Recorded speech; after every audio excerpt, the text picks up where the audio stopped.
Welcome to Allies or Enemies. This time we are talking about Heat Pedal to the Metal, a 1 to 6 player racing game designed by Asger Granerud and Daniel Skjold Pedersen, who have moved from the cycling hills of France all the way to the racing tracks of France and some other places. The newest production from the folks at Days of Wonder is a bit classic racing, a bit interesting card play, and more tight corners than you can shake a classic 421 with twin-turbo engines and a cube diesel half-cab at. Okay, so maybe Sean and I know nothing about cars, but we do know a bit about games. So let's look at how it works. Everything you do in Heat is pretty handily laid out on your dashboard, and while it looks like a bit to think about at first, that little manual quickly becomes automatic. First, you shift gears, which decides how many cards you will play this turn, and how much you can cool down. Then you play cards. Most just have a number that you move, but some do things like make you draw random cards or various special things that will come up once you move into the advanced mode. Next, you use your cooldowns to remove heat cards from your hand. These are meant to represent the push-pull of overstressing your engine, and they just gunk up your hand. Then you check the various positional things, like getting an extra move if you started in last, slipstreaming if you ended up beside or behind somebody, or checking to make sure you didn't take the various corners too fast. This last one is a huge part of the game, as you have to take heat cards when you go over the corner speed limit, and will even spin out if you don't have any heat to play. Then you discard and play moves to the next racer. Whoever crosses the finish line first after 2 or 3 laps, depending on the track, is the winner. Sean mentioned the advanced mode, and that is a huge part of the replayability here. It actually even has its own rulebook.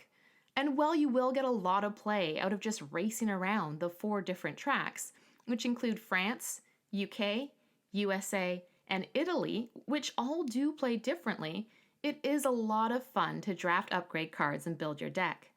These are all supercharged racing cards with special powers, like extra cooldowns, helping you on corners, or just a bunch of extra speed.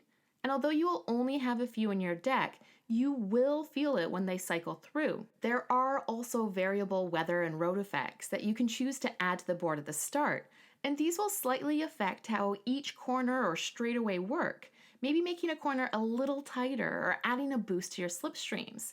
And if one race isn't enough, you can also choose to do a 3 or 4 race championship, which further adds sponsorship cards that you gain from showing off for the cameras, who hang out in specific spots on the track. It is a bunch of stuff that feels almost like they squeezed an expansion or 2 into the core box.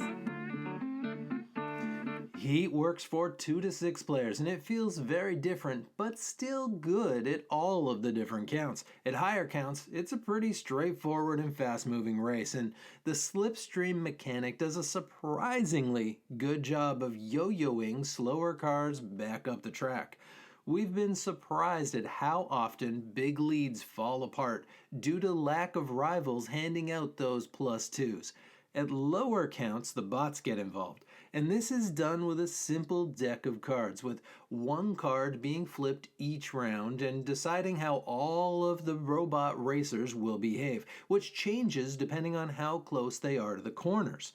And while it is simple, these auto racers are surprisingly competitive and have beaten one or both of us more than once. It is exceedingly rare to find a racing game that still works with 2 or even 1 player, but Heat legitimately does.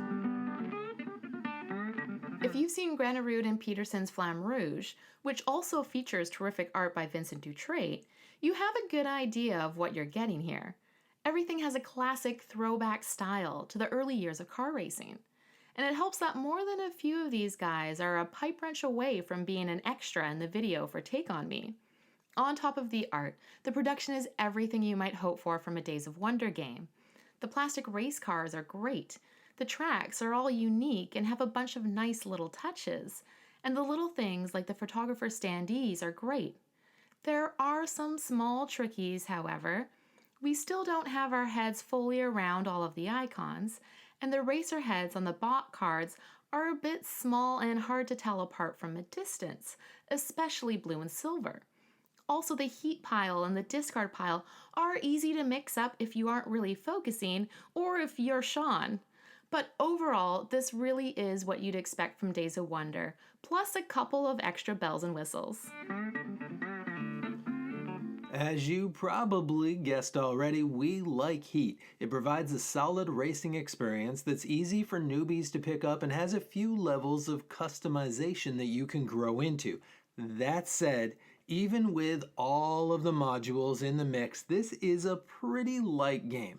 If what you want is a deep F1 experience, this is not that. Of course, it's not trying to be, but it is worth noting as some players might be expecting a bit more customization out of the championship mode or the deck building than they're going to find.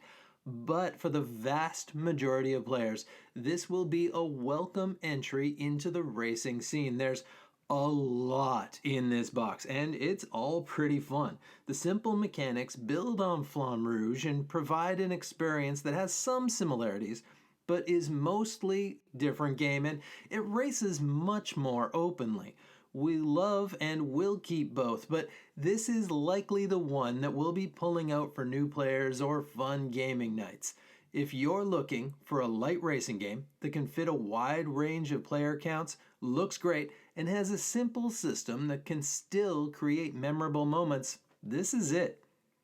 And that's it. Have you played Heat? What did you think? And what are some of your other favorite racing games? Please let us know in the comments, and as always, please do like and subscribe. And hopefully, we will see you all next time for another game.